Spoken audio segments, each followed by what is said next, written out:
I can't do it. Okay. We'll do it live. Okay. No. We'll do it live.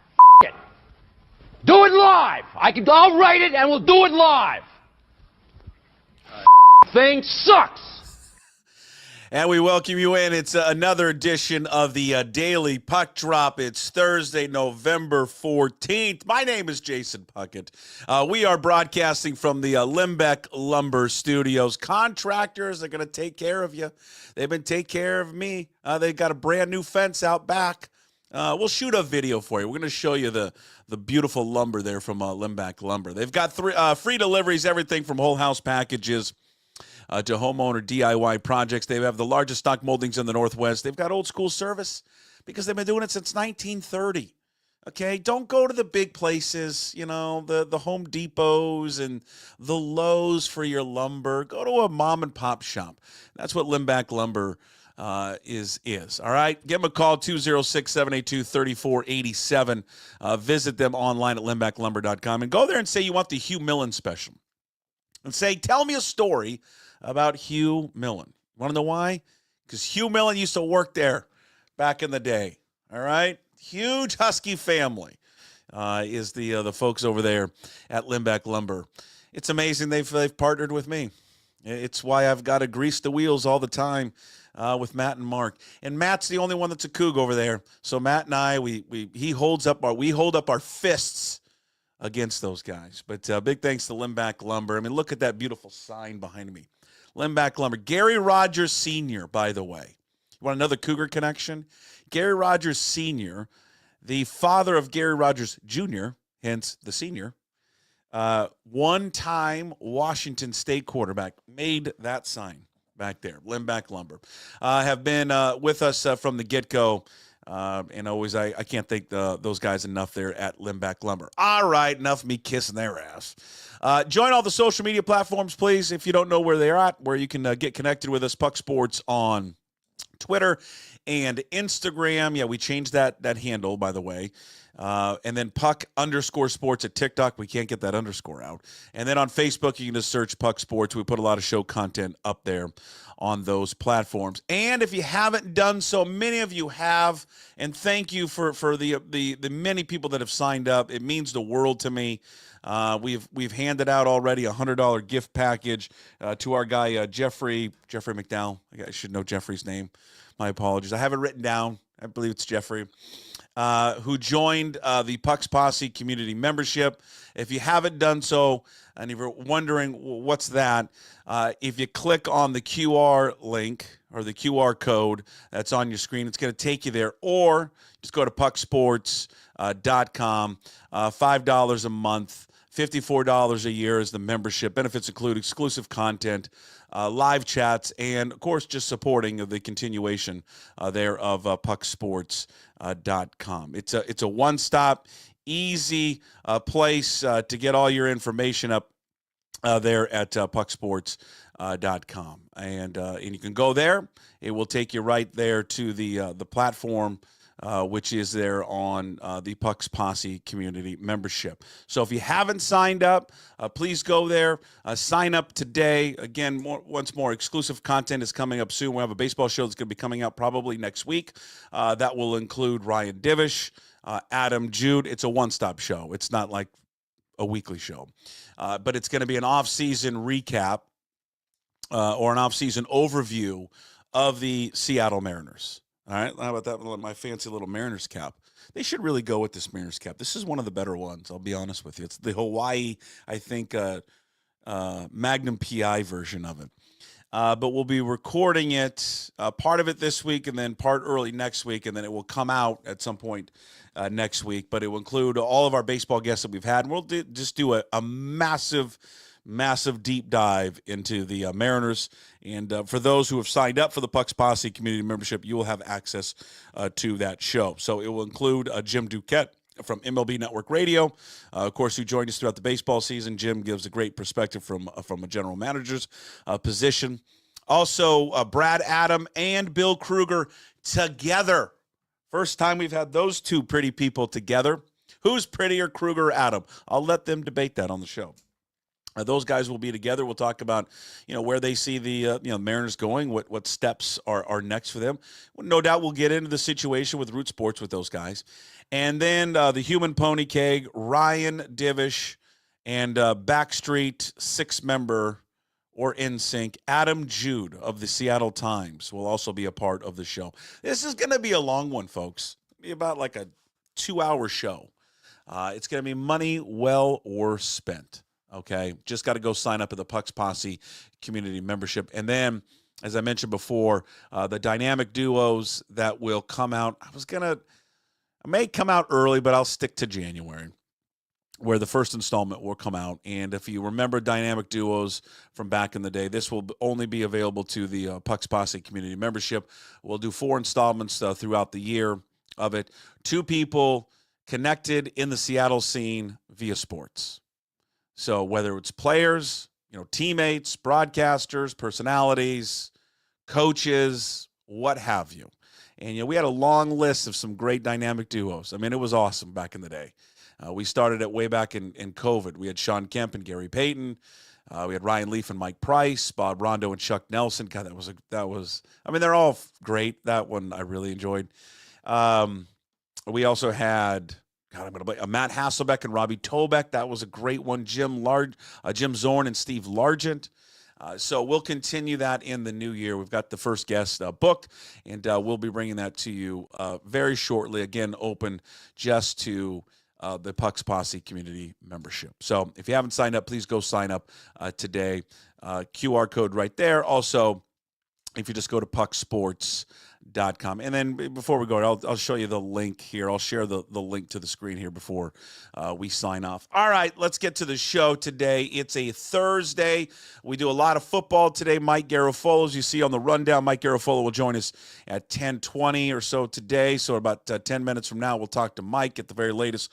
All things in the National Football League, what he's hearing around the league, preview some great games coming up this weekend, including tonight's Sunday night football game, which he is en route.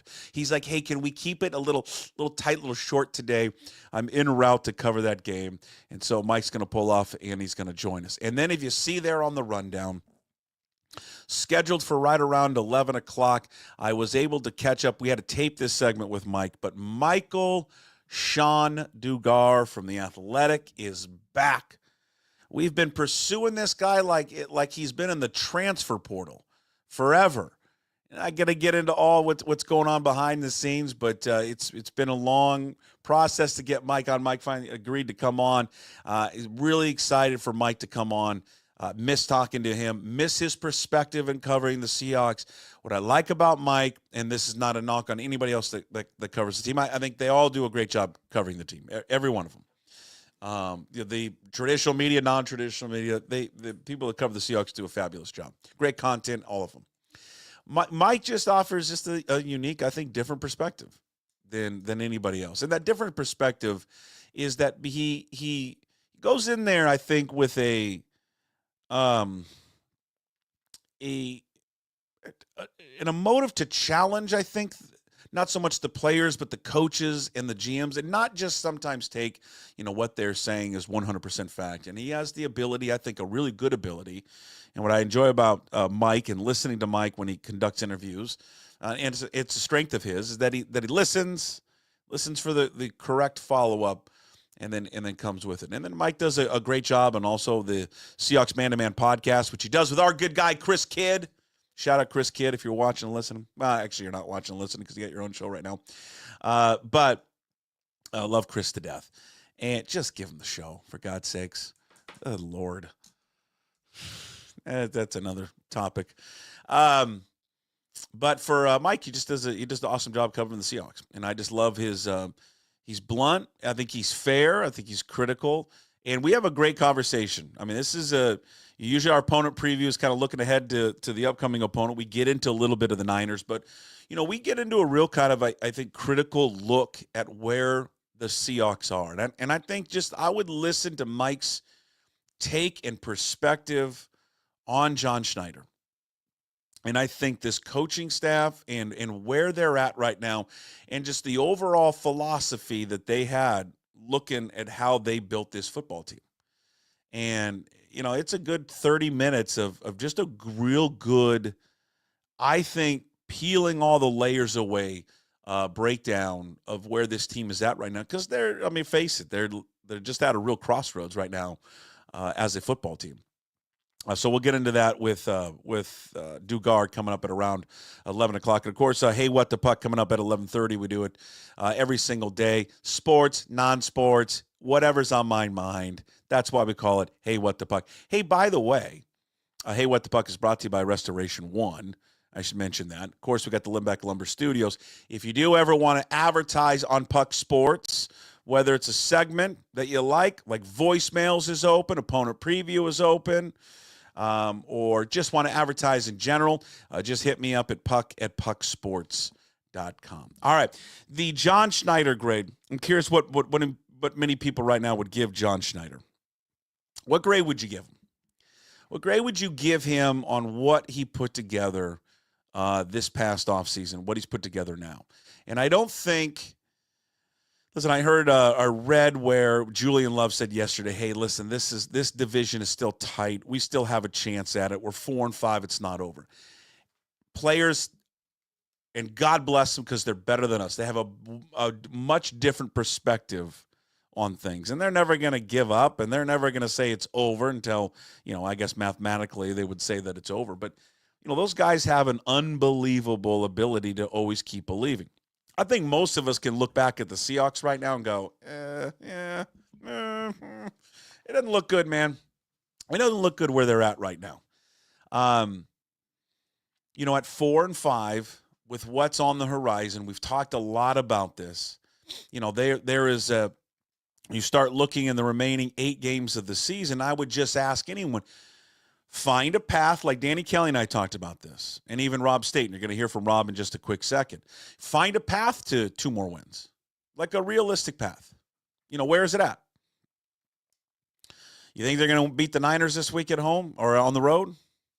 They come back and face an Arizona team that's tough, who's owned you, by the way, who's always kind of had your number for some weird reason, kind of up here. I guess you've always owned them down there, but playing a lot better football. Connor's running well. That offense is clicking. Murray's settled in. Year 2 under Gann. It kind of feels like they're going in the right direction. All right. So, I don't know. You got to play them twice. Okay, so the path to 2 more victories is likely at New York. And I guess the only bugaboo on that one would be with the New York game is that you're playing on the road. And you're traveling East Coast. Bears game? That they're a mess, right? Waldron's out. No one knows about Caleb Williams. People want him benched for the other guy. So they're a mess. All right, so there's a likelihood of a victory. So you have to get those 2 for sure. And then think to yourself, are they going to beat the Rams on the road at the end of the season? I guess maybe that game would be a toss-up. So, there is a realistic path to get to 6 wins, but is that the ceiling, 6 wins? Regardless whatever happens for the rest of the season, as Rob Staton, of course, you guys know Rob, SeahawksDraftBlog.com, what we talked about yesterday, regardless what happens, whether they go 6-11, they go 7-10, there's some miracle they go 8-9. This will be the biggest offseason probably for John Schneider. And I actually kind of thought last offseason was going to be the biggest one for him. He got it for the first time. It's all him. Let's see what he can do. But now, because of that offseason didn't go so well, this one now will trump that one. But yesterday we talked about that scenario, and I asked Rob a question just about, because I've had the thought that this is the worst offseason, what we just witnessed under John Schneider. And I got Rob's thoughts and opinions on that. And Trey Ankrum, and then he's cut. They signed Nick Harris. They gave him away. They signed Jerome Baker. They gave him away. They signed Terrell Dodson. They've cut him. Their offensive line is a shambles. That's awful. John Schneider has had a terrible offseason. And Christian Haynes, you can throw him into the mix as well. Christian Haynes is a 3rd-round pick. Can he even play in the NFL?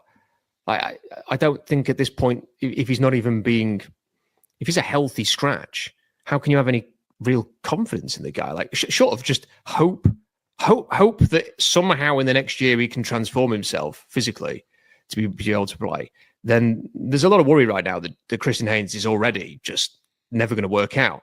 So, it's a really poor offseason when he needed a good offseason.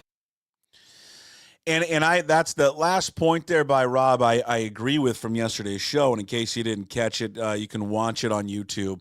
Check it out on all the other podcast platforms, Apple and Spotify. And of course, I always mention this all the time because I get this question, hey, where can I watch? What benefits you the most? They all benefit me, all of it. I mean, you're not getting charged for any of it, so it doesn't really matter. But pucksports.com, it all has it there. The videos are there. There's links to obviously all the podcast platforms. All right. What he said there at the end, I agree with, is that, he needed a really good offseason and he didn't. And there's a lot of pressure, I think for people, whether it's whatever your line of work is. Take this job for instance, right? You guys listen or watch sports shows, right? Sports radio, sports talk shows, all that. There's usually like a primary host, and then there's there's the sidekick, correct? It's hard a lot of times. There's a reason that person is the number one host because of just, the personality, the way that they carry themselves, the way that they can broadcast, the way they can get in and out of stuff. And then at times, the sidekick is there. And then eventually that sidekick wants to, elevate to be the lead host. Well, sometimes it works out, but sometimes it doesn't, because sometimes that person isn't capable of doing it. Their strong suit is not that. Their strong suit is just being kind of the sidekick or the secondary role. You take it to any coaching job, right? There's so many great assistant head coaches, so many great ones. But the second they're elevated to becoming a head coach, they're no good anymore. You're like, wow, maybe he just wasn't destined to be a good head coach. Maybe he's just better, or she's better just at being an assistant coach. And I think and now you can take that to whatever business that you do. I don't know, maybe there's the assistant manager that's really good, or the regional manager that's good when you elevate them up to a bigger role, and all of a sudden they can't handle it. So I think you can equate it to any type of profession. And I don't think we're here yet with John Schneider, but the one thing that he had, since 2010 was always that there was a guy above him. And that guy above him was Pete Carroll. And we used to always talk about this all the time. Who's making the final decision? Was it him or Carroll? Technically Carroll could always have the right to have the final decision because he was the president of football operations. So when we were talking yesterday, or actually this conversation is with Dugar that you're going to hear coming up at 11 o'clock, and Dugar makes this great point. When you look at what they did in this past offseason with the moves that they made, they only made one move. When you think about it, this wasn't a institutional, philosophical change at all. It was that they deemed that the reason that they underperformed last season was strictly because of one issue, the coach. And they thought by replacing the coach, they would change everything. Now, again, we're 9 games into the new culture of Mike Macdonald, so again, we can overreact to this all we want. But the point that Dugar makes that you can hear coming up later is, listen, there was nothing else. There was no other changes in their scouting system. There was no other changes in philosophically how they cover the draft and their scouts around the area. This was just about changing one person at the top, and that one person being the coach. And listen, I think John Schneider is capable of doing it, but he's got to prove that he can handle all of it and change the whole thing. And when you have the offseason like he had, I think it does for even the biggest supporters of him, and I would count myself as one of them, it does cause you to step back a little bit and go, are we sure? I mean, again, it's an offseason where the failing to address the offensive line. An offseason where you failed, to really appropriately upgrade that linebacker position. I mean, it's so much so that, the linebacker position, you cut the guys. I mean, they're gone. They're not on the team anymore. So, I don't know. It is going to be one of those off seasons where it's going to be vital for him to show that he can turn it back around. Before we talk to Mike Garafolo, a couple of other things that I want to touch on before we get there. And I want to play this because I want to pick up on it later, because Puck the Huskies podcast is out with Elise and Jordan. And really one of the themes of the show that we did yesterday that's out right now, if you want to go watch and listen to it, is this topic that I brought up to both of them. And we're going to get to Justin Hollander, I think, after Garafolo, because something that he said that I just kind of shaking my head at. But I asked these guys, what's the point? Just from an outside perspective, an outsider, I'm not a Husky fan, but an outsider, what's the point of keeping Will Rogers as the starter over Damon Williams? That have been here and have been loyal to Washington, that are seniors, that are in their 6th season. And I would be damned if you're like, you don't matter. I'm sorry. We don't care about you and how you leave your legacy, because it's about a true freshman that may or may not be the starter next year. We don't know. Like, you never know what happens in the off season, right? No, I don't agree with that at all. Right. Obviously, the media has been asking Coach Fisch about it. It's something that people have talked about. Why not start Damon? Why not start Damon? This is in the middle of the season, too, when Will had some struggles. But against teams where we can protect Will, he is 100%, no doubt about it, the better quarterback. Like I said, when he's in the pocket and it's clean, he's been really, really good. Really good. So I'll discuss this a little bit later after we talk to Garafolo. And again, it's up at pucksports.com. Anywhere you find your podcast, it's up on YouTube. The latest Puck the Huskies podcast with Jordan and Elise. And again, I know when I, as a Cougar, bring it up, I would get I'm not saying they didn't get defensive, because I believe Elise in her thoughts on it. But if someone were to say that to me, like from a Husky perspective to a Cougar, I'd be like, man, F you guys. But I still don't think it makes much sense. But we'll get into that a little bit later. He's on the road. He's got to go. Ladies and gentlemen, Mike Garafolo of the NFL Network. He's on the road. He's working hard. He's carving out time for us. His weekly appearance brought to you by Hartley & Hartley Insurance, your trusted family-owned insurance experts in the Puget Sound area since 1978. Honesty, fairness, integrity. Contact Jamie Hartley. He has put the golf clubs away. 253-565-8700. Also, Zogs on Fox Island, and congratulations to Zogs on Fox Island. They just celebrated 10 years in the business this past weekend. Perfect spot to go grab a cold beer, hang out with friends, go catch a Thursday night game tonight. Check out all of their hours and events on Facebook and Instagram. Mike, you're on your way. Go cover Thursday night football in your carving out time. How are you, sir?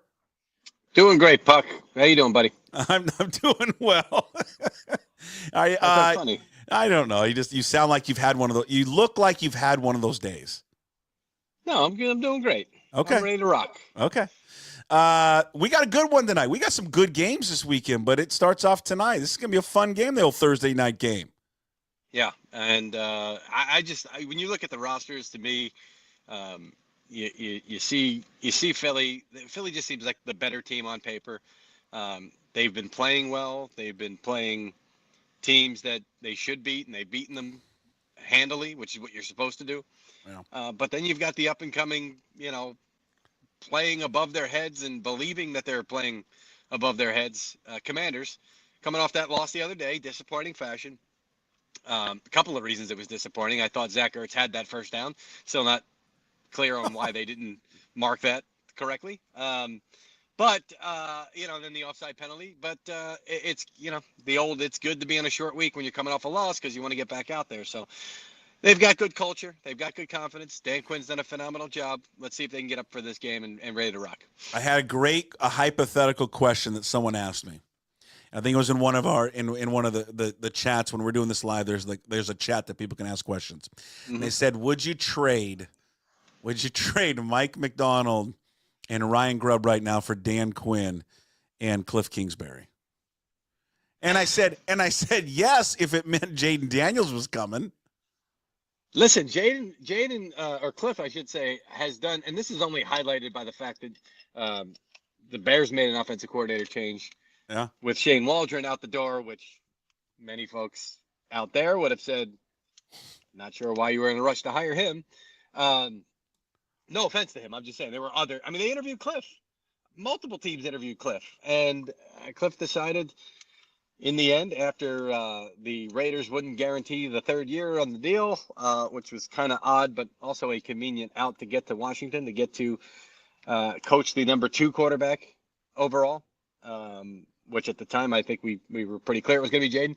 He's doing a great job of putting him in. He's not asking. I talked to the players on there. He's not asking to do things that he's not comfortable doing. He's playing into what he has shown he can do, and that's making him successful. And Cliff Kingsbury has been an outstanding offensive coordinator. It was a little weird at the end of his tenure in Arizona, but why teams? If you said to me who's the first coordinator going to be hired this offseason, I would not have said Shane Waldron, and he's one of the first fired now. Yeah.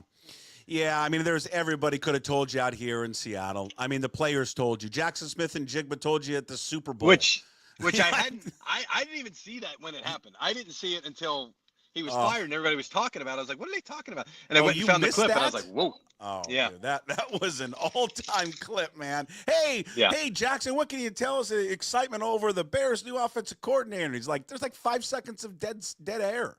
Yeah. He's just not good. And then are we live? He said. Yeah, you don't want to pounce on a guy, but it didn't. You could see that from a million miles away. This is why I think we talked about this before. And maybe even last week, that I just think that when you draft this guy number 1, why not just do a fresh start, a whole new start? What do you mean? Well, because were they really sold on Eberflus? Oh, are they convinced he's the guy? Yeah. He did well enough to put him in position to give him another year with a legit quarterback, drafted first overall, to show them what he can do. And he hired, if he'd hired Cliff, we wouldn't be sitting here talking about this. For whatever reason, he decided he didn't want, and we knew what Cliff thought of Caleb. So how would Caleb look right now if Cliff Kingsbury was the offensive coordinator? Probably a lot like Jaden Daniels looks right now. So that's where, when that came out, I remember talking to Ian Rappaport and Tom Pelissero in a group thread, and I was like, I think Flus is going to live to see to regret the day that he made that decision. I do. Yeah. So just only because I knew what the concerns were in Seattle, and just at odd times, some of the decisions and the handoff to the defensive tackle as a fullback, which did not go well. There were a lot of decisions recently where you're just like, this guy, and the less comfortable Caleb is. I know this is for every quarterback, but it seems like it's magnified for him. The less comfortable he is, the more he falls off, it seems. You think they'll make a move? You think they'll make a move to sit him down at some point? And we got to see how it goes with Thomas Brown, who I can't give you a grade on him because his first stint as an offensive coordinator, he got the play calling, got it taken away, and then he got it back, and it was just like it was that season in Carolina. So this is a good test for him. If he can raise it up, the level of play. The bar's pretty low right now. You raise up the level of play, keeps Caleb going, and who knows what it means for this coaching staff moving forward. Where do they look? Who would be if they, which most people expect, right, Mike? They're going to make a move with a new coach at the end of the season. Where do they turn? Because they got to get it right, and I would assume they've got to find a guy that's an offensive-minded coach because you've got a quarterback, a franchise. You don't have to look. Yeah, you don't have to look far. There's one in the division that hasn't taken a job for the last couple of years, and I know the whole Washington thing with Ben Johnson. I don't think that was going to work either way for either side in that deal. Oh, you got a phone call. I'm trying to. Can you hear me? Yeah, I got you. You got to tell people to stop. But you got to tell people to stop blowing you up on the phone line. Can't hear you, but I can hear me. Anyway, Ben Johnson, that would be. Yeah, we can't hear Mike. What job is he for? We'll see, but that would be where I would try to get if I'm the Bears. But you were kind of cutting it out there.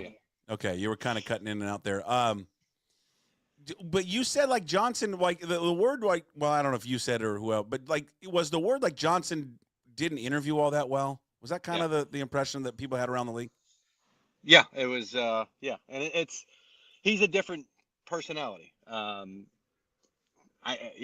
some people may look at it and say, okay, that might be, and he's working on it, from what I understand, working on the way he communicates to people, to players, and so it doesn't matter. Like, he's a hot offensive young coach. Like, he's gonna be in the mix. He's gonna be the number one guy. This offense is continue. It's not like he's dropped off at all. It doesn't matter how bad interviews are. He's still going to be one that owners are clamoring for. Okay. And eventually he'll have the right fit, and the owner will be like, okay, cool. I mean, Adam Gase got a second job, and we saw at that point he really should have taken a step back before taking that Jets job. But that wasn't a great interview process, and he got a job there, so it'll happen for Ben Johnson for sure. Can I give you I don't, it's not even a wild card because I'm sure it's been discussed before. Can I give you a name that I would keep an eye on? Like, I'm telling you to keep an eye on. Like, is it going to be Jedd Fisch? Like the guy who covers the NFL needs some idiot in Seattle to tell him, hey, keep an eye out on this guy. No. What about oh my God, why am I blanking on his freaking name? Is he a college coach? Yes. Why you threw me off? Lincoln Riley? Yes. Okay. What about Lincoln Riley? You just see the news, right? You see the news, they got placed on probation. Yeah. What happened the last time USC had a coach that was placed on probation? He bolted for the NFL as fast as he possibly could. Now, he delivered a Super Bowl here. It was great. Yeah. But the reason he left USC is because they were going to get placed on probation. Yeah. What about that? I mean, he's always mentioned. Has he done enough with that program as people would have thought he would have done, especially with Caleb Williams last year? Probably not, right? So, there's just not a. You're gonna hear Drew Petzing's name, offensive coordinator wise. Drew Petzing's name. Come on, holy moly! I got Kubiak in my head, but it's the Texans offensive coordinator. Oh, Slowick. Come on, dude. Bobby Slowick. Ends in a K. That's why I got. Hey, are you dealing with the flu like I'm dealing with the flu this week, so I can't recall anything, or did you tie one on last night? 3 weeks. Yeah, I've been sick for like 3 weeks. So it's awful. And it's the first couple of days were bad, and it's just been kind of hovering at 25% capacity the rest of the way. So hold on, honest to God, I've been sick since this weekend. So Sunday was the last time I went. Yesterday was the first time I went outside since Sunday. I mean, that's pathetic. I've been in sweats and just staying inside. I just live my life. I just go at it, as long as it's not anything that we have to quarantine for, I just let it rip. You just let it rip. Just live your life. All right. I got you. Yeah. So, all right. So, Lincoln Riley just would just because I thought of him immediately with the Bears, just because when the news came down with the probation. So, yep. We'll see. I was talking about the offensive coordinators. There's not a ton that you're going to see. Slowick, got his name. Slowick going to be mentioned. Drew Petzing going to be mentioned. There'll be a bunch of defensive guys. I mean, we've got the old. Just like if I don't answer, I'll call. I see it. They put the missed calls on the phone so you can see the missed calls. I got you. All right. So the old guard, Steve Spagnuolo, Lou Anarumo, those kinds of guys. We'll see if they'll get it. I mean, Spags at this point. You had Kevin Demoff from the Rams, who was an executive for the Rams at the time that Spags was basically saying, without saying it completely, but basically saying we did not put him in a position. No one could have succeeded in that position. What he won't say, but what I'll say, is that team in St. Louis was just interested in moving at that point. Mm-hmm. It was all eyes on Los Angeles. That was the biggest thing. It wasn't about putting the most successful product on the field. So I feel for Spags greatly on that one. And I feel like if you got an executive from the team who is telling you we didn't do enough for this guy because the unspoken part, it's time for him to get another shot. Hey, do you think the Dallas Cowboys, Jerry Jones' son story is about the most fun story you think you've ever covered in the NFL? The Dallas Cowboys. What is it? The sun, where the sun, Yeah. we know when the sun's going to come son. in. I'm like, The I'm sun, thinking you meant yeah, his son. not the sun, not his Gotcha. son, but the sun. We know where it comes in at. It's a home field advantage for us. That it's the greatest story. You got to win the that toss, though. Everybody else knows. It's not like the other team doesn't know. They know about it. They definitely know about it now. Hey, I'm telling you, it's time to. It's time for him to just go out. I didn't realize till this week they have curtains apparently that they can drop, and they Yeah. have dropped for wrestling and for concerts, and so they do have curtains available to them, and they decide not to use them. And then it also affects the press conference. But you see, they take care of McCarthy. They put up a screen for him. for the sun. For the sun, I saw because that. the Yeah, sun, not the sun, the actual sun in the sky. It comes in. I did see that. Yes, I did it's see just that. like, I don't know, man. He is. It's bad. We love news. Jerry. Well, they are. It's a soap opera. They are like, I know everyone gets upset about the coverage of them, but it is a real life. They're the Kardashians. You can't turn away. It's the car that's on fire as you're driving by. That's a good comparison. Either you love them or you hate them, right? Just like the Kardashians, they've got their acolytes and they've got their people that just want them off the face of the earth. So that makes sense. Yeah, that does. He's not going anywhere. Yeah. I would say if I'm him, I got to do everything I can to hold on to Will McClay, who's been a really good de facto general manager for them and always has interest from other teams every offseason. Didn't seem like he was interested in ever jumping, but maybe that happens soon in the near future for Will McClay. That would be, if I'm a Cowboys fan and I see that, major problems if that happens. Yeah. Do you like the Dion? I don't know how you guys are handling it at the network, but do you like the Dion to Dallas media machine? I mean, it's in full force. I like Dion to anywhere. Dion to anywhere. Jacksonville, bring it. New Orleans, let's go. Okay. Do you think he Jets? jumps to the? You think he jumps to the league? I think he would love to. Yeah.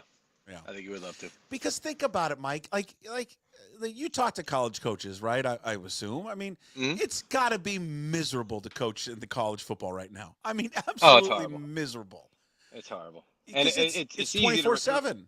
It's easy to recruit your own son, but that's not going to last long, right? So at some point you got to go, well, what am I doing? So, and they've done a nice job. Last year's record was not great. This year they're doing, what are they, 7-2 or whatever they are right now. It's they're doing, and look, it's going to be a lot harder to win games in the NFL, but he showed.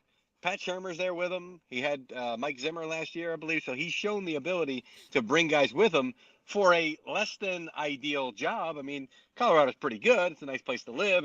But, where Pat Shurmur and Zimmer clamoring to go work there. Well, now anywhere in the NFL, anybody's going to be interested in joining you. So, he'll have the ability to put together a good coaching staff. Would it work with him in Dallas?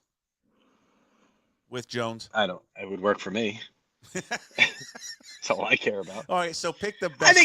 Pick the best team. Is Dallas the best team from an entertainment standpoint you'd want him in, or would like the Jets be the best team? That I don't want that. Nobody wants that. I can't. That's just not. Nobody wants that. So he's got Dallas. a problem with people asking questions. I mean, which he'll get tough questions in Dallas too. But I just feel like it'd be a good place for him. Now I still think, and maybe I'm in the minority, Cowboys should not fire Mike McCarthy. He's really good as a head coach, and I'd keep him. But seems like a lot of people have an idea of what's going to happen there. We'll see.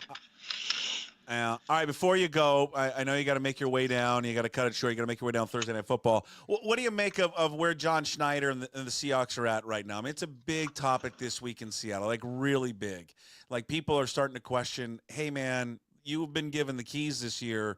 And this was, most people, including myself, this was one of the worst off seasons that they can remember under him. I mean, the two linebackers that you replaced Bobby Wagner and Jordan Brooks with, they're gone. I mean, one you just cut and the other one you traded. Well, where do you evaluate the situation right now with Seattle and John Schneider? Yeah. I think they're still trying to figure out the people that fit Mike Macdonald and what he does. And this will be a big offseason for that for sure, having spent a year together and the chance to really attack free agency and the draft and where you can and bring in personnel that's really going to fit, which, I certainly tried to do last year, and he had his input in free agency in the draft last year. But I think that this offseason will be big for that.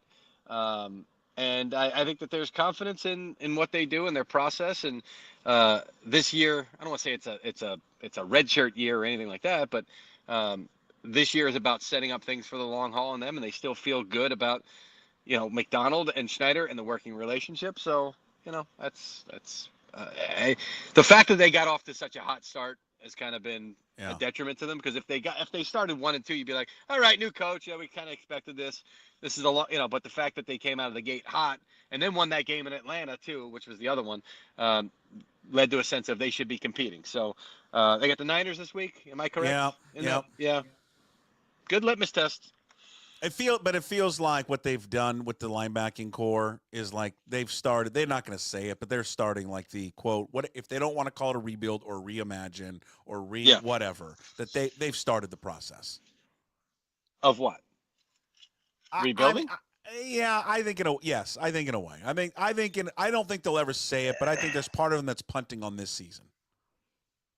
Yeah, but they're not going to punt far enough to get into the top. I mean, there's 11 teams, I think, is a number of 2 or 3 wins, which maybe it's now 10. I think the Dolphins won. Or the Dolphins have 3 wins now, or they have 4 wins.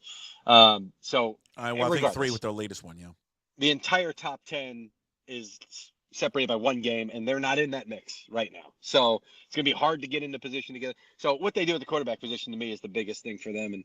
And I would advise John Schneider to be aggressive this offseason. You see a guy you like, you got to do what you got to do to get that quarterback. You're not confident that they would bring him back on a new deal, or are you confident with who? Gino? Yeah.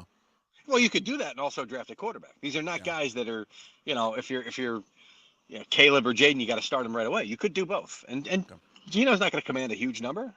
So it was $25 million last time, right around there this time. I'm sure they would like to, and you could still get yourself a rookie. It's not a lot of money being spent at the quarterback position comparatively to some of these other teams who are already in the 60s. Okay, sir. Have a good drive. Have a good broadcast tonight. What time, folks in Seattle can catch you on the old network for Eagles Commanders tonight? Yeah, NFL game day kickoff, 3 p.m. Pacific time, 3 up until kickoff. Okay. Have a good broadcast, and we'll talk to you next week. Thanks for carving out some time, Thanks. Mike. You got it. All right, there he is. Mike Garafolo, NFL. He had to go. He's like, hey, man, we got to keep it short and tight today. So I appreciate Mike for jumping on, pulling over, and doing that. I hope you all appreciate, too. It was a couple of hiccups in there with people calling him, but he's the best, man. I mean, this guy is a number 1 NFL Network guy, and he jumps on this show every single week. So, and he loves doing it, and we love having him. And big thanks to Jamie Hartley and Andrew Herzog. Hartley and Hartley Insurance brings you Mike Garafolo every single week.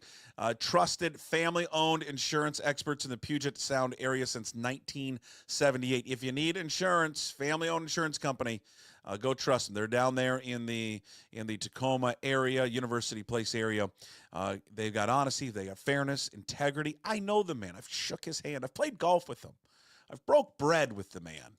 Jamie Hartley, he is one of the best. When you give him a call at 253-565-8700, ask for Jamie and say, Puck told me to call you. I need help with insurance. And he also, you're going to do this too. You're going to say, hey, also, he said you'll take me to go play golf at Furcrest. Say Puck told me that you would take me to play golf.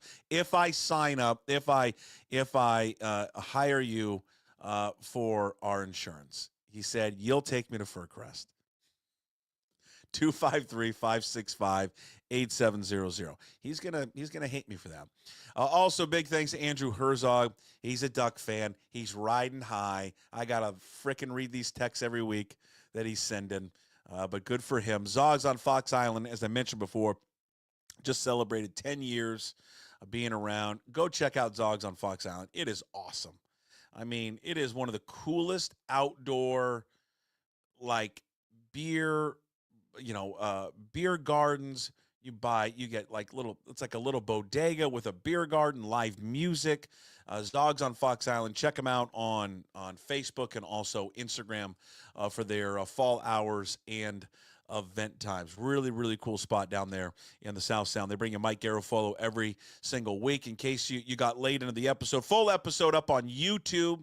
Also, check it out on Apple, Spotify, wherever you find your podcast. As I mentioned before, it is up at pucksports.com. Big thanks to Mike Garafolo. They're from the NFL Network. All right, we're going to talk to our opponent preview coming up here in a few minutes, and a taped interview I had with Michael-Shawn Dugar from The Athletic at Mike Dugar. There on Twitter. Mike is back on the program. It's been a long time since Mike it's 8 months. Well, I don't know. When's the last time we had him on? Probably back in January, back on the radio show. So it's great to have Mike on. Really excited that he agreed to do it. So we'll talk to Dugar coming up here in a few minutes. I do want to just touch base one more time. That little soundbite that we played right before Garafolo came on, just in regards to the Husky quarterback situation. And as I said, if you're just joining us now, maybe you didn't listen, didn't hear it. I'll play it one more time, because this was from the Puck the Huskies podcast that we do with Elise, Woodward, and Jordan Reffett. And we tape it on Wednesdays. I'm so sick I can't even remember what day it is. We tape it on Wednesdays. It's out today. It's out right now. And a big topic was that I brought up, because I'm just curious, like, if I were in that situation, and I think based on what Jedd Fisch has said, when you kind of listen to him and read between the lines and all that, that I think Jedd Fisch has decided, I'm going to look ahead to next season. Now, he never going to publicly ever say that, because that would be stupid. But I think he's looking forward to 2025. I don't think personally, just from what I can gather and listening to him talk, that he's all that thrilled about potentially playing in the Independence Bowl, because that's where if they get one more win, and if they're going to get one more win, it's going to be Friday, it's going to be tomorrow against UCLA. They're not going to get it against Oregon, but are they excited? Is that important to them to go play? And again, I'm just going to call it what it is. It's a meaningless bowl game. It is this. It's not one of the bigger bowl games. They would say that. So if you are looking ahead to next season, why not just make the switch? And I asked Elise and Jordan that yesterday. That have been here and have been loyal to Washington, that are seniors, that are in their sixth season. And I would be damned if you're like, you don't matter. I'm sorry. We don't care about you and how you leave your legacy, because it's about a true freshman that may or may not be the starter next year. We don't know. Like, you never know what happens in the offseason, right? No, I don't agree with that at all. Right? Obviously, the media has been asking Coach Fisch about it. It's something that people have talked about. Why not start Demond? Why not start Demond? This was in the middle of the season, too, when Will had some struggles. But against teams where we can protect Will, he is 100%, no doubt about it, the better quarterback. Like I said, when he's in the pocket and it's clean, he's been really, really good. But that, in the one thing that we talked about a little bit yesterday, the problem is that he hasn't been clean, right? That hasn't been, one of those moments where you've had a clean pocket with him. That it's been a dirty pocket. So I guess I would just sit back and go, it's not, and I know it sounds cruel that this season is lost, but they obviously aren't playing to their expectations. They did have a lot of change. They went into a new conference. It's much more difficult and all that. And they had to break in, this, completely new staff. But, if you are already kind of thinking about next season, I don't see the harm in pulling the plug on Will Rogers. It's not like, and again, I would agree with him that it's not all on him, just like it's not all on Geno, but with Will Rogers, it's not like you've set the world on fire. I mean, your record is your record, and he's been the quarterback in every single game. Your offensive line's an issue. They can't block. The Williams kid adds a different dimension. Obviously, he's not at this point in his career going to be as good of a passer as as Will Rogers. But what he can bring in the running game, I mean, that's a different element. I mean, Husky fans, you saw it against Wazoo with John Mateer. I mean, when a guy can scramble and run, it puts so much pressure on your defense. Coug fans, you're going to see this weekend with this cat from New Mexico. Again, man, they should win the game. This cat from New Mexico can move it. And he can run. He's the leading rusher on the team. He's got more rushing yards than Mateer. I mean, it's just a great threat. So, yeah, I would think long and hard about making that move. Because, again, I just think – you get one more win. Okay, you become bowl eligible. Great. It's maybe a great way for the seniors to go out. But this is a senior class that went from playing in the national championship game to we're going to celebrate our last game playing in Shreveport, Louisiana against Army. I don't know. I'd like to really honestly ask them how important that is truly to them. And maybe they'd say you're crazy, you don't understand, you never played, you don't get it. But okay. But if he is truly the future of the program, why not just turn to him and see what you got? And Canzano and I talked about it this week. I agree with John. That's why I asked the question. Because I did think that this played a part in last year with Wazoo. Because there were times that, and despite how Cam Ward is playing now, there were times last year Cam Ward was not good. And I had people telling me, this is why I was always so high on Mateer, people telling me in practice that watch practice, dude. Wait till you see this kid. Like, he's better. Now, better, is he better in the pocket throwing the football than Cam? Not at this point. But their point was just an overall play at the quarterback. When something breaks down, he can just make stuff happen, and it's just different. I thought NIL played a part in it. And I still believe it. I thought NIL, because of money and stuff they committed to him, played a part in them not making a decision to maybe bench him. He had a run of games that were bad. And you have a guy back there that maybe you were a little worried about would transfer. Why not give him a shot? I think that's in play a little bit here.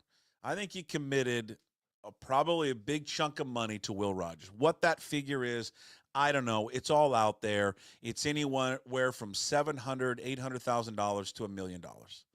I think they committed a lot of money to him in the portal. He isn't happy. You can see it on his face. He doesn't like being pulled from games. It pisses him off, all of that. Season hasn't gone the way he's wanted it to go. But I think part of it is because you have donors, and probably some big donors, like specifically probably a few of them. It's not like, hey, Montlake Futures cobbled up $1 million. Like, this type of stuff is usually done by like a couple of big donors. And they come up with the money that pays a particular player like Will Rogers and Jonah Coleman, guys like that. And, I think that big donor goes, wait a minute, I paid, I'm making up a figure. I paid, $300,000 or whatever this was of this package we gave him. Why is he not playing? Why is my money being spent on somebody who's not playing? I think you'd be pretty foolish if you don't factor that stuff in. Okay, I think you'd be foolish. And again, I think it's similar to Geno. I think he's the whole problem when I watch him play. Not the whole problem. The offensive line's part of the problem. Point is that you're not going anywhere this year. You're not. I mean, again, the carrot at the end of the season is to play in Shreveport.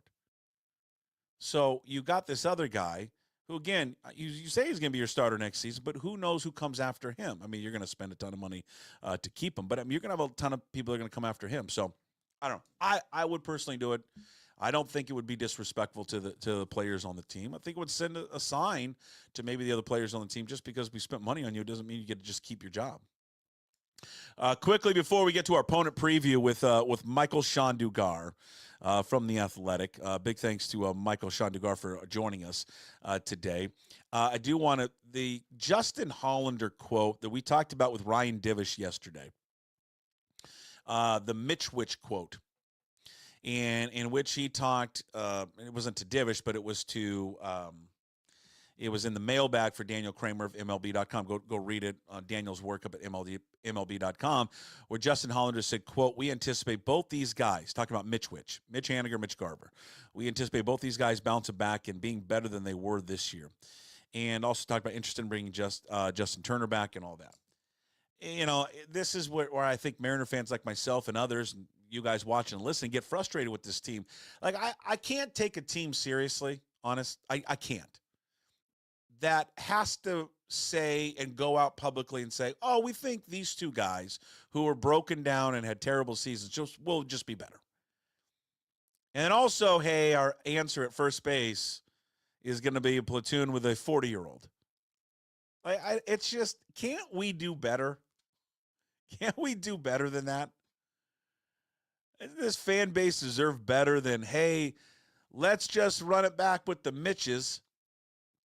And we're anticipating them just bouncing back and having a great year, because that's going to be the theme this offseason is we anticipate them bouncing back. Because DePoto said it months ago at the end of the season about J.P. Crawford, and now Hollander, the GM, says it about the Mitchwich.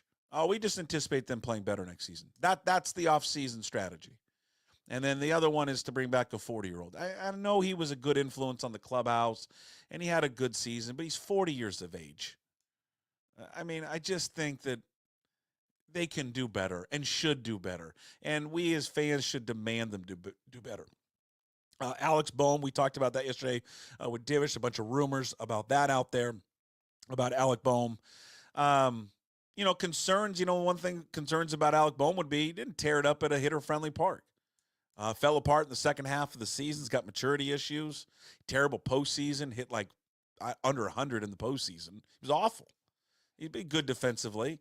There's a reason why they're putting him on the trade market, though. That would raise a huge red flag to me. I'd be concerned about Alec Bohm. But as Divish said yesterday, go check out the pod. He doesn't think it would cost you any of your young players, nor should it cost you any of your young players at all. All right, let's get to it. It's our opponent preview. Like I said, I had to catch up with Michael-Shawn Dugar earlier. He's a busy man. He's got things going on. He's writing, covering the Seahawks for The Athletic. He's hosting the Seahawks Man-to-Man podcast. It's good to have Mike on. Mike was a regular on the radio show for years, and it was a pleasure to have him back on. Did a deep dive into the Seahawks, a really deep dive into John Schneider this past offseason and now this upcoming offseason for the Seahawks and their president, GM, John Schneider. This smiling face, if you're watching on YouTube, on Twitter right now, if you're listening, you're going to hear it in just a quick second. It's our good friend for our opponent preview this week here on Puck Sports. It's Michael-Shawn Dugar from The Athletic, co-host, Seahawks Man-to-Man podcast, reporter for The Athletic. I probably should have went with The Athletic first and then Seahawks Man-to-Man podcast, but I get so excited that one of the hosts of Seahawks Man-to-Man podcast is on this show, Michael-Shawn Dugar. You can follow him on Twitter at Mike Dugar. Oh, man, it's good to see your face. Good to see you. How are you? I'm good. Thanks for having me. I get paid for the podcast and from The Athletic, so they can go in either order. It's fine. I'm cool with either one. The Seahawks Man-to-Man is my baby. Obviously, I love working for The Athletic too. I'm doing good, man. Let's start with a Go Cougs, though. How about the Cougs right now? I got my Cougs sweater on for everyone who can see. I'm thoroughly enjoying this ride, knowing the fluidity and uncertainty of college football.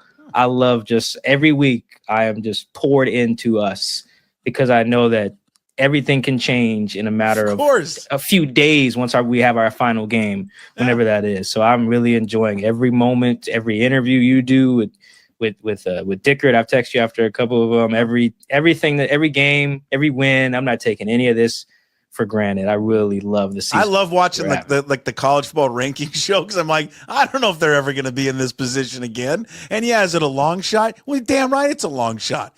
But it's just fun to see their name splashed up there. And this is the year of the Cougs when you start thinking about it. So you got them. They got this outside shot to play in the college football playoffs. Mike, next year the football team is going to be traveling to Oxford, Mississippi, to go play Ole Miss. I've always wanted to go there to watch a game.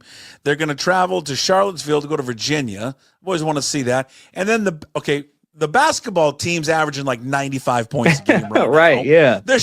They've got like 10 guys on this team that all can shoot and pass the ball. It looks like a freaking all-star European team out there.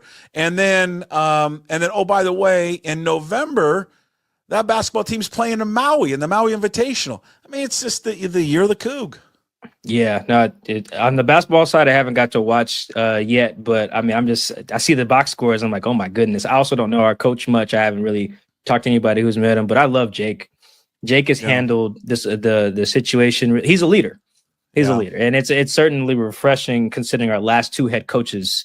Like, you can just see the difference. Play a Dickert interview versus a Rolovich interview or a Leach interview. You can damn near feel the level of accountability, the humility, the honesty, and especially the accountability. I thought what he was talking to you about with how he handled getting mad at Dean, our kicker, in the San Diego State game. That's important. It's like, how can I ask our kicker to keep his cool when I'm not keeping my cool? Now, the answer is because you're the coach and he's your subordinate, but he didn't care about the power dynamic there. He just said accountability is accountability, which I can appreciate that. That's what leadership looks like. So I love Jake. I'm appreciating every game we have him because I know that's not guaranteed either. Stop it. You're going to start sounding like Jim Moore now. Just always like negative and waiting for like another school to come get him. Hey, all right. I'm going to get to the Niners here in a second. Opponent preview. Got the Niners coming up on Sunday. And again, I mean, the Niners ran them off the field in that first meeting, and they didn't have Christian McCaffrey. Now McCaffrey's back. You brought up accountability. I think this guy's been accountable, but, as you see on the rundown, there's a lot of pressure mounting, I think, for John Schneider. It's safe to say this was a disaster of an offseason for him. The acquisition of the two linebackers, Mike, that are no longer with the team.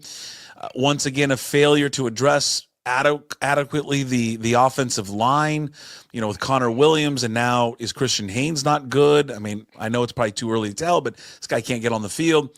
Listen, I don't think they're going to make some move at the end of the season, but this was a big offseason for him in a big season, and I'm just curious from your perspective, covering this team day in and day out for the Athletic, what do you think it's been like for him so far as now being the guy running this organization? I would hope that it's a little humbling, like he really wanted a lot on his plate, because if you think about it, it was a bit of arrogance tied to what Jody Allen and particularly John did this offseason. They didn't get rid of anything but the coaches. They kept their strength staff, the nutritionists, they even maintained guys like EK, their equipment dude, Mo Kelly, who's basically a do-it-all guy inside the building, kept everything the same, the entire scouting department.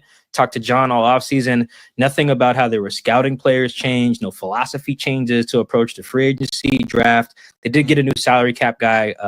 They lost Matt Thomas. I think he just left, though. I don't think that was a performance-based thing. So you basically said, what the problem was here? Just Pete and his guys.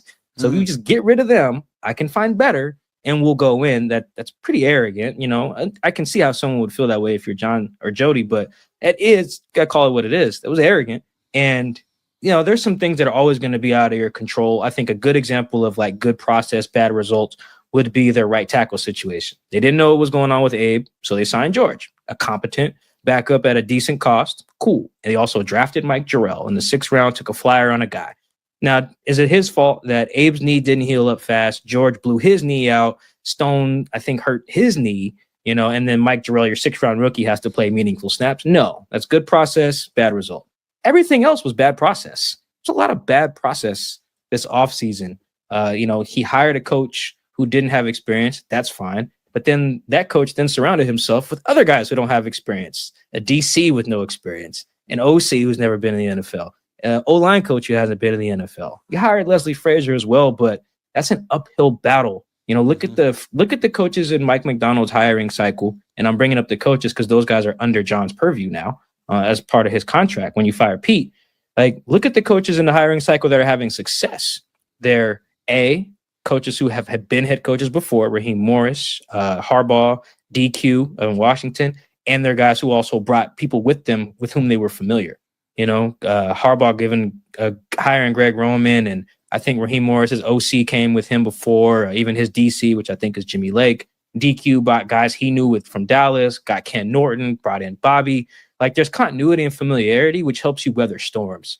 Mike doesn't know any of these guys. I mean, maybe knows them from in passing, but he tried to build a full meritocracy with the staff, not just go through his call log and call up the homies he knew. That's admirable, but you can see the growing pains. This is like as sloppy as they've ever been, you know, in all three phases, you know, special teams, offense, defense, penalties, operational issues. They can't snap the ball. And that falls under John. He was like, I'm going to replace this veteran guy and his veteran staff with all this continuity and bring in rookies, essentially, you know, and that's a process that when you just say it out loud is super flawed. And not to say it can't work, but when you have these growing pains, they then are labeled as predictable growing pains. And in a year where you're trying to compete for a championship, John's words, from his mandate from his boss, that's a tough ask. I feel like Mike's been putting a tough ask by the people above him. And by people, I mostly mean John, Bert, and Jody. But when you look at and I agree with you, like the play on the field, I mean, that's been kind of at times most disturbing, right? Is what you just detailed, where all the false starts, not getting guys on the field, the procedure penalties and all that. When we get to and that, you know, you place that on coaching, and to your point, you know, that John shares the blame because you're putting guys in position that never have had that coaching, resume or that coaching experience at that level. But the players, though, I mean, to go into an offseason, which was going to be vitally important for you to put your stamp on it. And again, I mean, you get 9 weeks into the season, and the two linebackers that you identified as being the replacements for Bobby Wagner and Jordan Brooks, they're gone. I mean, I don't know. I mean, that is a massive red flag on John Schneider. I mean, I guess, Mike, how did we get here? How did they misevaluate those two guys so badly? I really think that this was an example of a lack of self-awareness by John and Jody in terms of roster construction. They felt like they were close. Like think of the first words John Schneider said in his press conference after Pete was gone. He said, in 2022 we overachieved, in 2023 we underachieved. And those are fine assessments of those two seasons. I don't necessarily disagree, but I don't think that me and John would agree on what achieving would have looked like the right level of achieving would have looked like in 2023. He probably thinks they should have won a championship or contended for one. I think that's ridiculous. Like there's nothing about their roster that says you'll go toe to toe with the 49ers. Damn the Rams for a second. Just look at the 49ers and how many blue chip players they have. And when you think you're close, you only put Band-Aids on stuff. You don't go get the surgery you need. You know, you rub some dirt on it and go out there. It needed a surgery. You know, it's like playing through a bad ankle or a bad knee when you need to go get in there and have it fixed, like really surgically repaired, and sit down for a little bit, rehab, and then you're back to yourself. John kind of took the roster and was like, we can play through this pain. And that's not a realist. That shouldn't have been the view. That's how you get to, okay, we'll just fix this with a bunch of guys on 1-year deals. Very rarely do teams succeed that way, where it's just, okay, we just need a couple 1-year deals on our O-line, a couple 1-year deals at safety, a couple 1-year deals at linebacker, even tight end with the addition of Farrell Brown, another move that kind of hasn't panned out. You know, he's no better from what I can see than AJ Barner, a 4th round or whatever rookie, you know. So that's how you get there, is a lack of true evaluation of your roster. You think you're close, so you make we're close moves. Whereas other teams make more drastic moves or just make moves in general, you know, that are better. That's what they had to do. I can't necessarily name all the players they should have gone after or maybe should have drafted instead, but that's how we got here as a we're close mindset, and they weren't. And so now that's how you end up in last place through 10 weeks or whatever. How much say, though, do you think, I mean, how much say did McDonald and his new staff have in Jerome Baker, in Tyrell Dodson? I mean, did they think that these two would be good for the defense and the scheme that he wants? Because he comes out now after Baker, then now after Dodson, saying, you know, we expect a certain style of play, responsibility from our linebackers. And I'm just curious, well, I mean, you saw plenty of tape on these guys, you know, before you acquired them. Did you not see anything on there that told you then that they wouldn't be a good fit for the defense that you want to execute? Yeah, I think specifically with the defense, I don't know where Mike's level of culpability falls on the offense and where Grubb goes into that. But defensively, for sure, there's a level of culpability that comes with Mike McDonald. Although I do think Mike's probably in a situation, I'm projecting here, not reporting, but like if John says, hey man, I got this linebacker, I can get you Tyrell Dodson. And if you're Mike, how much pushback can you actually give to you, essentially your boss now, that says like, hey, no, I need someone better.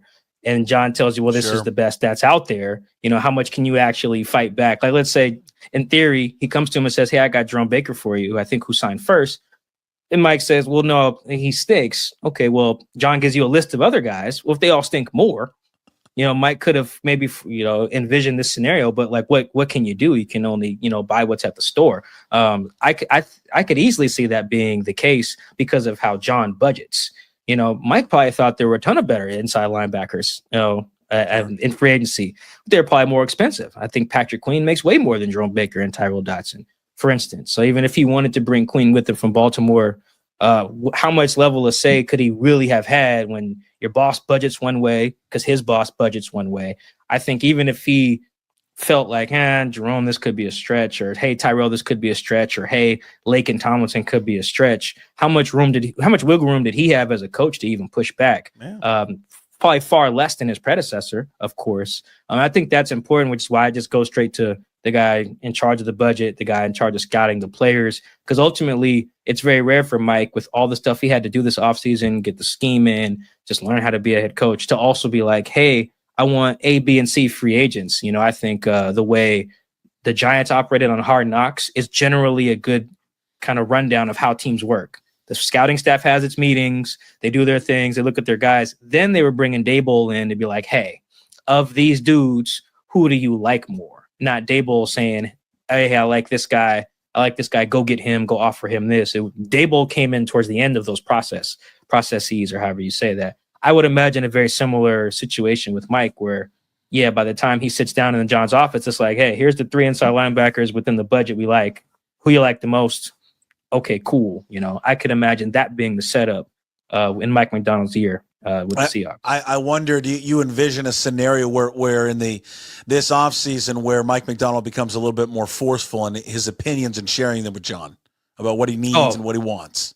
100%. I mean, if Mike were to ask me, you know, he just ran into him at the bar and he was like, hey, Mike, what do you think I should do? I'd be like, yeah, dude, go assert yourself. Like, because ultimately, because the interests of the front office and the coaching staff, as much as they're supposed to be aligned, they're not always. You know, sometimes guys get hired before someone else, their contract's up, blah, blah, blah. You know, the timelines are not always aligned, which is why usually you hire those dudes together so they are aligned, right? In some cases, they are not. Like the front office could think, hey, we need to kind of tear this down, where the coach is like, dude, I'm trying to win. You know, you see that happen with teams where there's this tug of war. Saw that happen with the Eagles. They ended up benching their quarterback a few years ago in like week 17. The Dolphins had an issue with that with Flores. I think he sued the organization over it. You know, he wanted to win. They wanted to not win so they could get a higher draft pick. Like the visions are not always aligned. And if you're Mike, I think he should go make very clear, like, yo, no, like I need the best product possible, however that looks, you know, because John's very much a budget shopper. Like he wants to have relatively clean books going into every year. You know, he's not trying to swipe the credit card like the Saints or like the Dolphins are maxed out for the next few years. The Rams maxed out for a few years there. Like those teams said, we'll do through hell or high water. We're going to put a championship caliber roster on the field. Whether they did or not is whatever.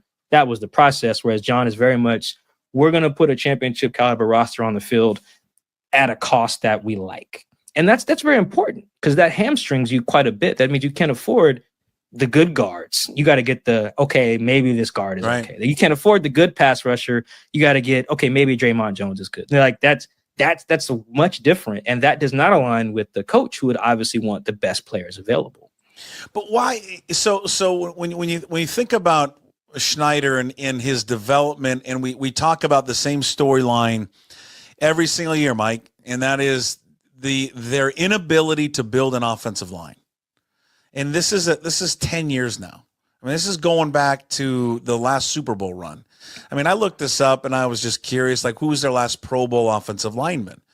That's a fun trivia question. Do you know who it is? Okay, so Britt was an alternate in 2016, I think, so I'm gonna scrap him. I'm guessing it was no, Dwayne Brown made it. Dwayne Brown in 21. Yes. Now for a bonus, who was the last guy you drafted?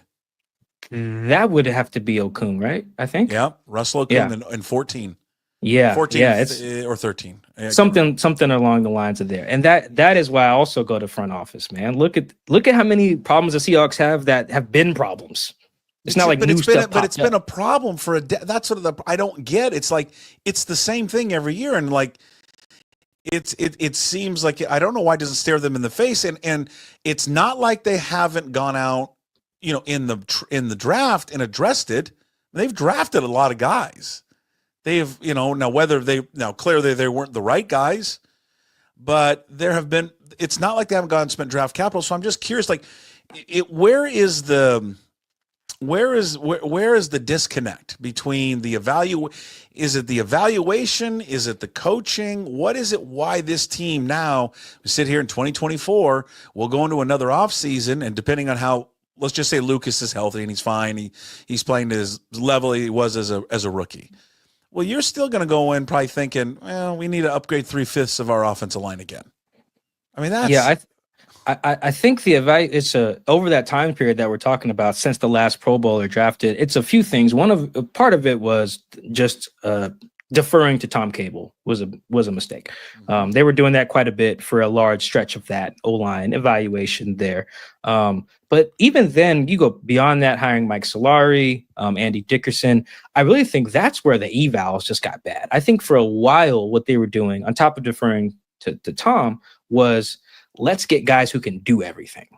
Do a little bit of everything. And I just think that was a terrible strategy. And I think they got better at that in recent years. Instead of like, oh, this guy can play guard, he can play center in a pinch if we need it. It was like, well, why don't we just find a guy who's good at the thing?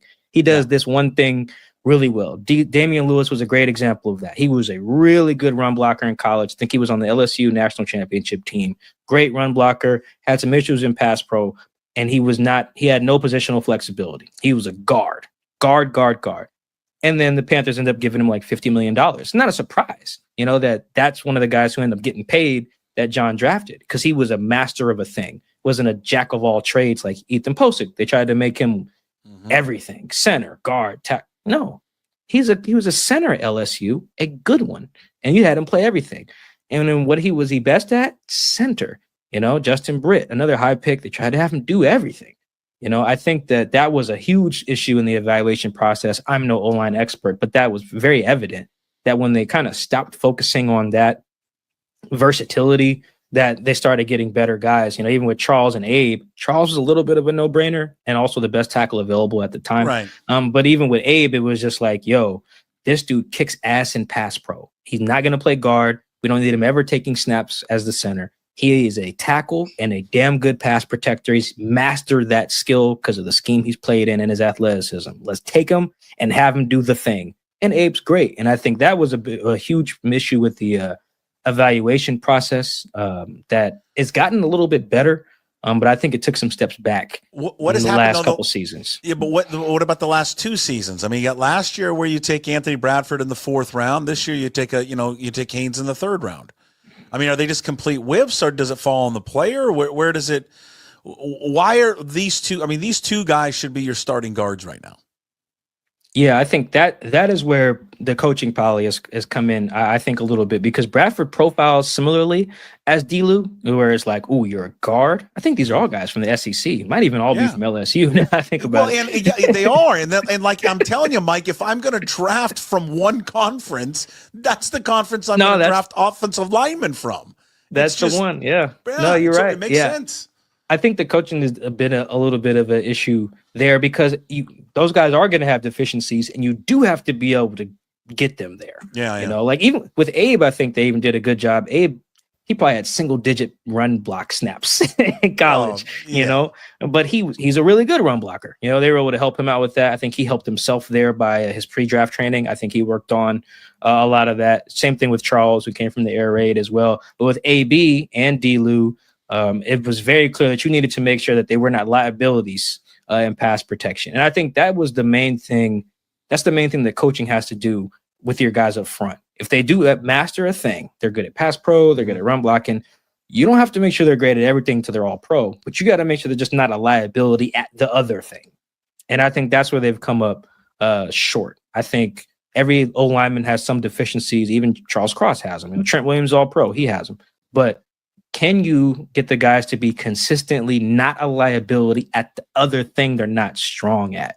And that's where you have issues. Like that's clearly Anthony Bradford's issue. He can move a 355-pound nose tackle all the way down the field in the run game.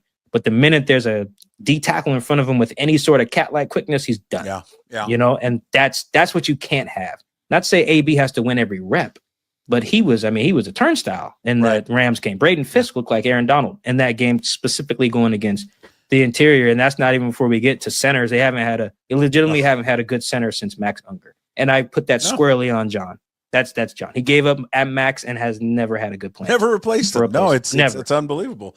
Okay, so they're going to get in. Okay, let's just say I'm going to be glass half empty here for a second. All right, the odds are stacked against them for the remaining games of the season. They will likely be favored in maybe one or two games at Chicago, maybe at New York. Rest of the games, I would expect them, because we always like to bring this back to gambling. I expect them to be underdogs in all those games. Mike, let's say they go 6-11. Okay, which is it's not out of the realm. I mean, that's very likely that they'll go 6-11.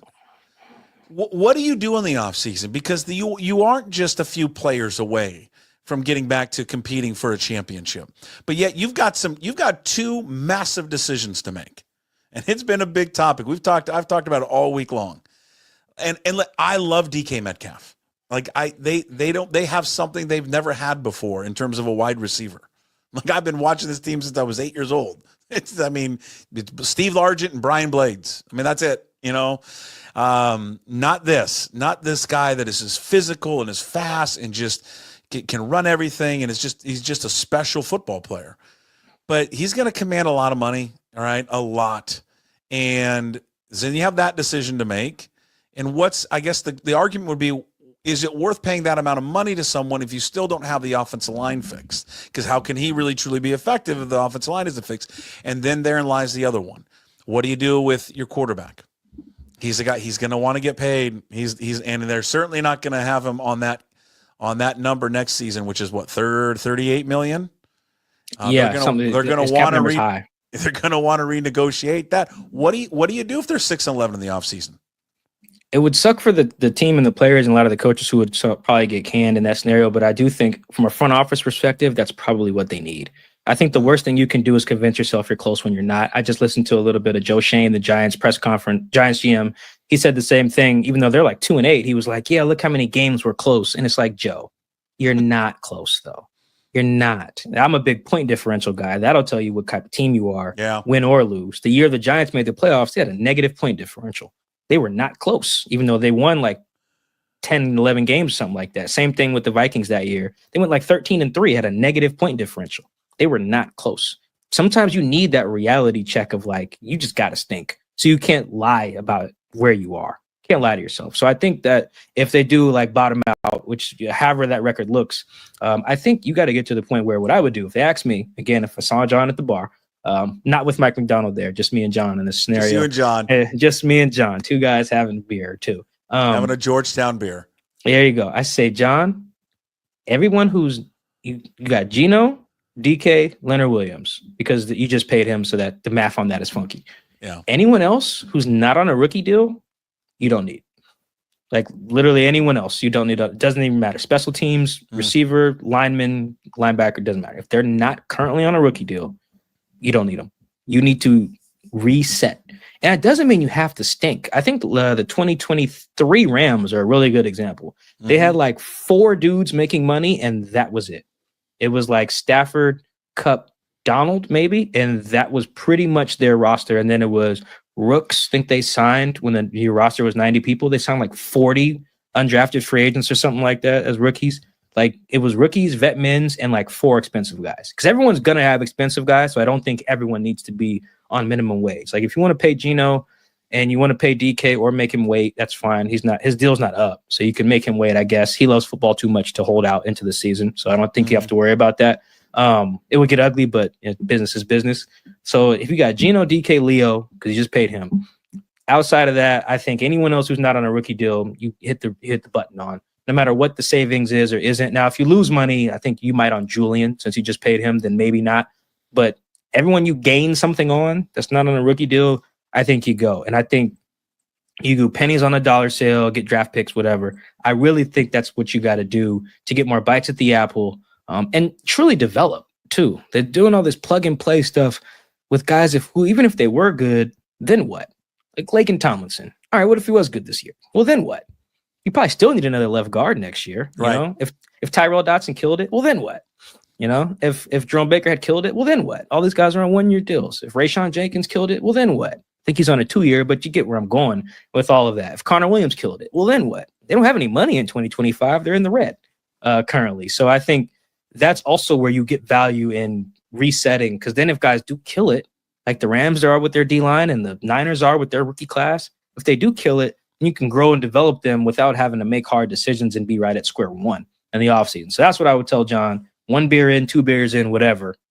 You got those 3 dudes. Anybody else not on a rookie deal, thank them for their service, because you need that reset, because that's why you're 6-11 or whatever record you finished with. I appreciate the thank them for your service. So you wouldn't consider, you don't think they may consider trading DK in the offseason? No, because I do think blue chip players are just hard to find. Yeah. And I do think that there's just headaches that come with some of them or whatever. Like DK has some penalty issues. Yeah. He may or not get ejected if you guys are losing, you know, for a fight or whatever. But I do think he's one of the true game wreckers. Yeah. And those are just hard to find. The Seahawks are a great illustration of how hard that is to find. Right. Like they can look around in their own division and see how their opponents finding these guys and the Seahawks not.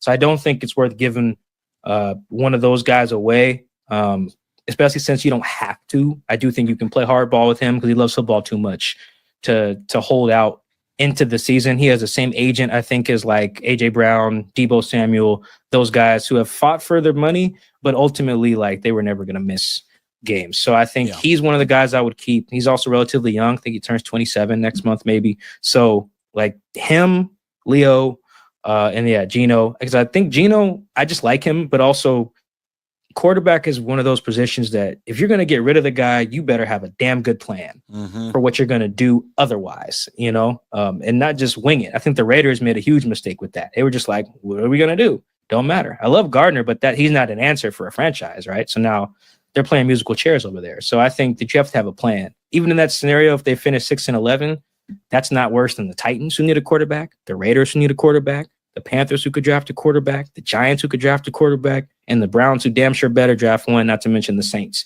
Like all of these teams are probably ahead of you, are not willing to trade back.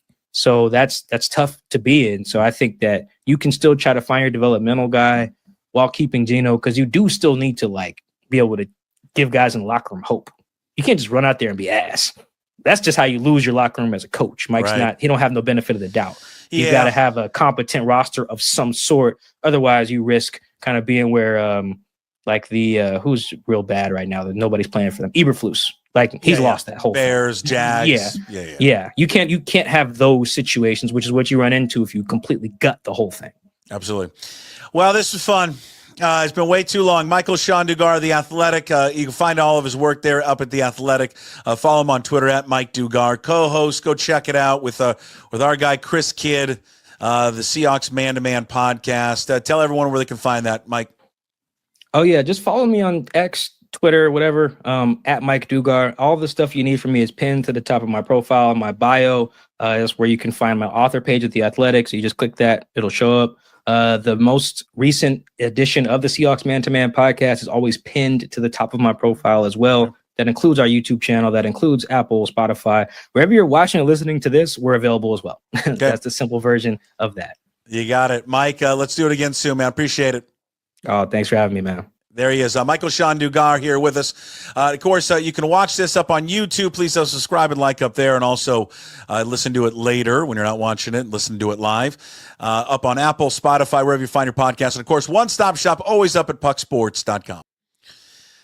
And again, caught up with Mike earlier today. Hopefully everyone enjoyed watching and listening to that as much as I did. He's great. I said it in the beginning of the show. I just love how Mike covers the football team. I mean, again, like I said, I like how everybody covers the football team, but just Mike just does it in a I think fun, entertaining way, and I think in a challenging way, but not confrontational way as well. Got a good relationship with the players as well. A lot of heat on John Schneider, man. A lot of heat on him. The one thing that I was talking to somebody about this, and they brought up a great point, and I'm just going to relay their great point, not my great point, their great point. I think it'd be wise for John, if as this person was telling me this the other day,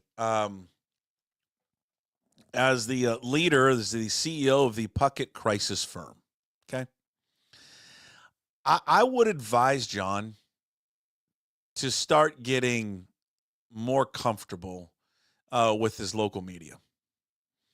And for guys like Mike and all of them, Bob and Greg and John and everybody that covers that team, Curtis Crabtree that covers that team on a daily basis, I'd be more schmoozy with them. Because I think what's happening, the problem with John is, excuse me, clear my throat, battling the flu. It's never going away. If anyone's been dealing with the flu, when does it end? For God's sakes. He doesn't do much of anything in terms of press, and he's good at it. That's maybe he's too good at it. They don't want him to say something. He probably doesn't like doing it. I mean, most guys, not most guys, but some guys just don't like doing it. He just wants to be a football guy. The reason it makes sense for him to do more, especially locally, is that I think, as it was relayed to me the other day by this person, and it's just perfect, and it makes perfect sense. It's great. I wish I would have thought of it earlier. Puckett Crisis Firm could have been all over this. It softens the blow of how people talk about you locally. If you are doing more with the local media, if you have more sources with the local media that give you stuff, that I think it would soften the blow for fans. Because you've seen this week and last week, there's been a big push towards him, a real critical eye towards John and to how he's constructed this team this year and the moves that he's made. And if he were a little bit more out in the public, I think it would soften it to a degree.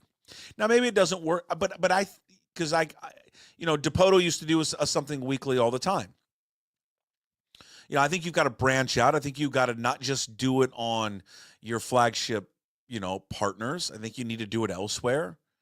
But I think you need to be more visible, as a general manager.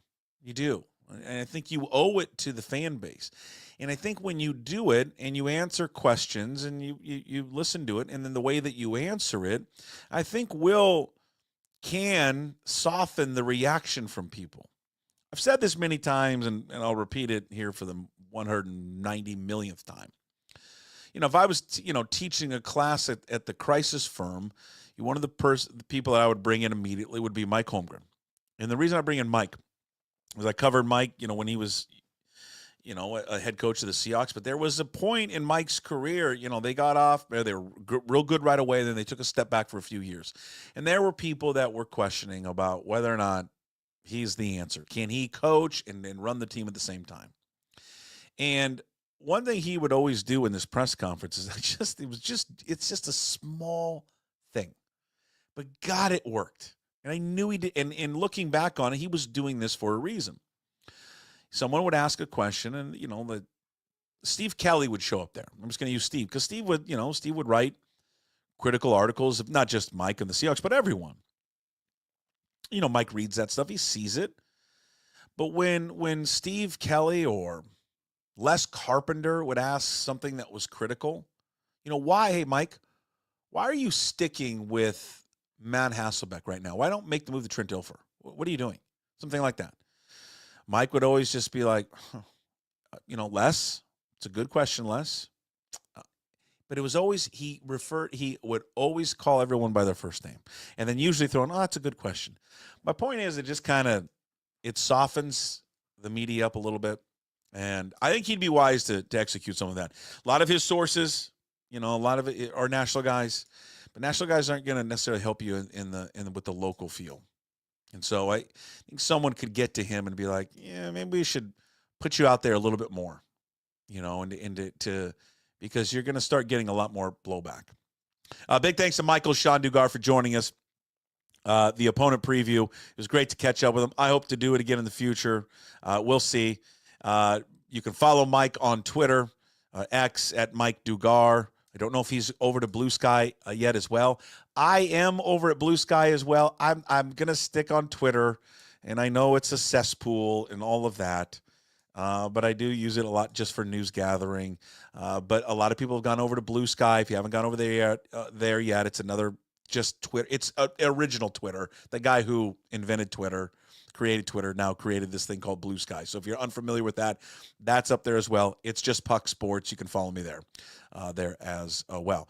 But Mike Dugar, again, his episode, in case you missed the full one, and you came in maybe halfway through, full episode up on YouTube. Also can listen to it on Apple, Spotify, wherever you find your podcasts. And, of course, always up at pucksports.com. All right, let's wrap up the DPD.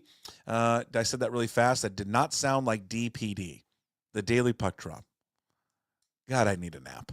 Of course, with the fabulous Hey What the Puck, all brought to you by Restoration One, which has been a fabulous sponsor of Puck Sports from day one. Big thanks to the crew over there at restoration1.com. Your North Seattle, your restoration company that's going to let you avoid the stress of water, fire, mold damage to your property, whether it's commercial or residential. Locally owned and operated downtown Ballard.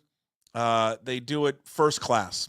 Trent and Derek and the crew over there, we're going to take care of you from the very first step.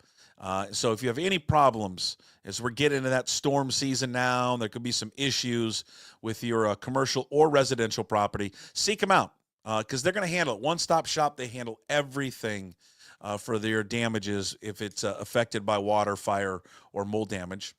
They're at restoration1.com. Go to restoration1.com, the North Seattle franchise. Give them a call. They're going to take care of you. Tell them Puck sent you. They'll take you out for a beer. All right, 206-817-8917. 206-817-8917. All right, real quick, I'll make this short and sweet. I just watched last night,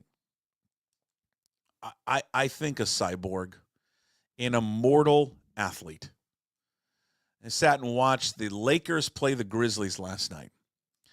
And I saw LeBron James at age 39 years old. You know how I feel about LeBron. Jordan's always going to be my favorite player. If I could turn the camera, you'd see the Wings poster to my left. But this guy, I don't know what to describe him as anymore. 39. He put up, it's his third straight triple-double. He had 35 points. He dished out 14 assists, and he grabbed 12 rebounds. In his last 3 games, this guy has compiled 75 points, 34 rebounds, 43 assists. He's shooting almost 60% from the floor, 43% from the three-point line, and over 80% at the free throw line. Again, I know there is a love-hate with this guy, and most of you don't like him because of the off-the-court stuff. Maybe I don't like what he did with Bronny, and just the way he manipulates like the media and the coaches and all that. He's unlikable off the court, all right? And at times he's unlikable on the court. But as a basketball player and as an athlete, listen, he talked after the game, 1 or 2 more years, we'll see. I think somebody already hinted he wants to play with his other son, Bryce. Lord. Just take a step back and marvel at what he's doing. At 39, he'll play it when he's 40, and he's the best player on the court, and it's not even close last night. He's running up and down the court. He's blocking shots. He's grabbing rebounds, playing defense. I mean, I probably shook my head 4 times last night just watching him play. It's remarkable. I would just suggest I'm going to go down and watch when they play the Blazers because I saw him 1 time in person. That's his rookie season with the Cavs. That's it. I want to go see it one more time before he hangs it up. Just marvel at the cyborg and the immortal athlete that is LeBron James. All right, that's Hey What the Puck, brought to you by Restoration One of North Seattle, your restoration company. Again, lets you avoid the stress of water, fire, and mold damage with their property restoration services. Locally owned and operated. Make them your first call when damages affect your residential or commercial property. 206-897-8917. Slow down. 206-817-8917. Visit them online at restoration1.com, North Seattle franchise. Sorry, Trent. Sorry, Derek. All right. Before we get on out of here, real quickly, make sure if you are in the Puck the Picker Pigskin Pick'em, you get your picks in for tonight. Again, Troy Wins is handing out a trip for two, all expenses paid, to Las Vegas NCAA tournament. Puck the Picker Pigskin Pool is out. You see the leaderboard there. Get your picks in tonight for Eagles and Commanders. If you're just late to this, you're too late now. You won't be able to win and sign up. We started this back in the second week of the NFL season. So good luck to all those right now in the top 10 trying to get that all expenses paid to Las Vegas, courtesy of TroyWins.com. Go there for all your gambling help before you go make your picks for the weekend. But Troy and his crew giving away a trip for two to Las Vegas, staying at the Circa Hotel. Dinner on them, hotel, airfare, first weekend of the March Madness tournament. Also, it's a Friday. We have a few of them that have come in, but it's Friday voicemails, okay? The phone number, 425-577-7272. Voicemails. If Jamal Adams, Softy, Michael-Shawn Dugar, you know you're out there. Send them in tomorrow. Jim will be back. He loves voicemails. We got a couple of them, but we could always use more. So the voicemails are there. It's always on the website at pucksports.com. Also, as mentioned this before, join now the Pucks Posse community membership. The link is on the website, or the link is on the website as well, but also on the video screen, the QR code there that you're watching. Just click on it. But Pucks Posse community membership, it's right there, $5 a month. You can sign up annually, and you'll save 10%. You'll get bonus content, exclusive content that's going to be starting next week into the new year, as long as with a live Q&A as well. And we mentioned the dynamic duos are coming back, and generally just supporting Puck Sports and the continuation of Puck Sports. So if you haven't done so, I encourage you to go sign up there to be a Puck Sports community member. All right. As we wrap up the show, the Daily Puck Drop, go check out Puck the Huskies podcast. That is out. We released it this morning.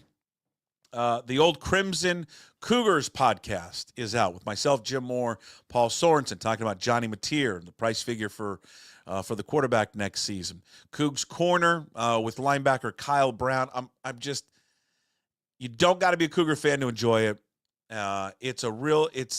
You want to feel good about yourself and feel good about, we always think kids are different nowadays and how they grew up.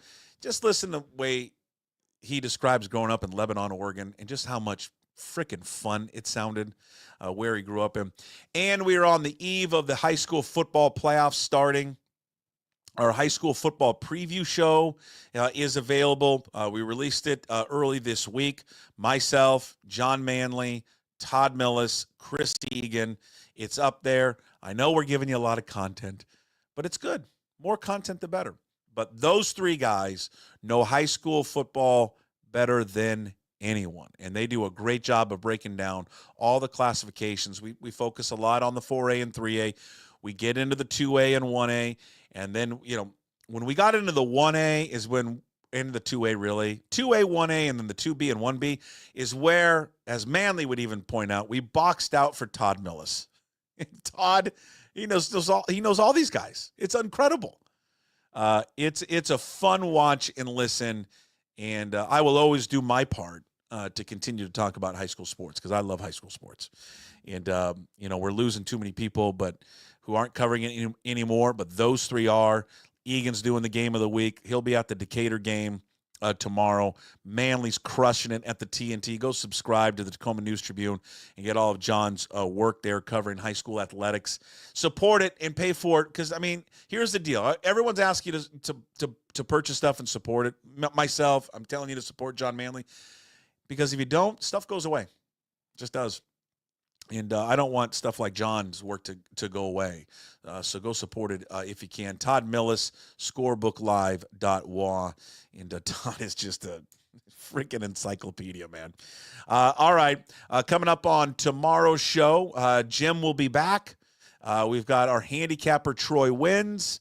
from TroyWins.com, and then Chris Egan from King 5, where I never know the conversation where Egan goes. We'll talk a little football, sports, and food, life, and that's where we go. So tune in, check us out. And again, every show, every single day is all podcasted up on all the different platforms. So in case you missed it, check out YouTube. When you go there, please subscribe to the show. Also Apple, Spotify, wherever you find your podcasts. And as always, pucksports.com. Thanks to all those interacting on the chat. The chat is always open on Twitter and on what's the other one? YouTube. You can always check in there. It's the best. I try to respond to many people as I can. We'll plop you up there when we can.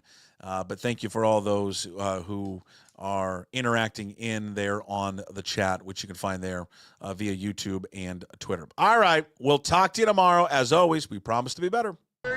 No shoes, no ties. Would anybody like to smoke some pot? Yeah. I was born to love you.